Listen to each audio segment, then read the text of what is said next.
मैं अंदर आ जाऊं अम्मा पप्पू? सो बिस्मिल्लाह। सो तो नहीं रही थी? काफी रात हो गई है, मुझे लगा शायद सो गई हूँ। मेरे लिए रात दिन एक बराबर है।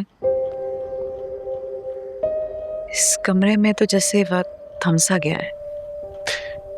तो अगर आप इस कमरे से बाहर जाएंगी तो क्या जिंदगी चल पड़ेगी?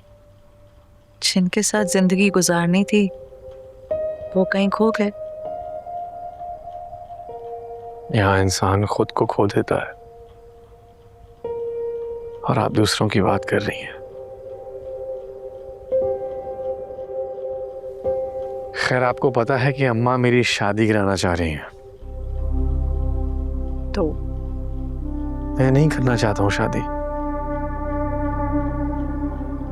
माना कि मैंने अपने आप को कई सालों से इस कमरे में बंद किया हुआ है, लेकिन अगर तुम अपने आप को बर्बाद करना चाहते हो तो ये तो मैं नहीं देख सकती। देखिए, मैं आपके पास इसलिए आता हूँ क्योंकि आप मेरे मसले समझती हैं। जैसे रोज तुम एक्टिंग करते हो, थोड़ी एक्टिंग शादी की भी कर लेना।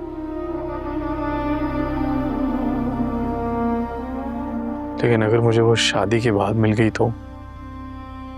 खो जाने वाले लोग दोबारा कम ही मिलते हैं। कोई नई लड़की अगर तुम्हारी जिंदगी में आएगी तो हो सकता है तुम अपने अंधेरे के हमसफर को भूल जाओ। इतने सालों से खुद को शोहर के इश्क में कैद करने वाली खुर्शीद आज ये सब कुछ कह रही है। मेरी बात और है। एक औरत का मर मिट जाना बहुत आसान होता है, मर चाहे भी तो फना नहीं हो सकता।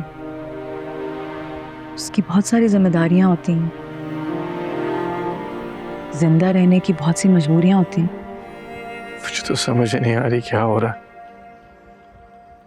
कोई मेरा दुख दर्द समझ ही नहीं रहा। अरे तो ये डॉक्टर भी पता नहीं छुट्टियों से वापस कब आएगा। यही तो था आज।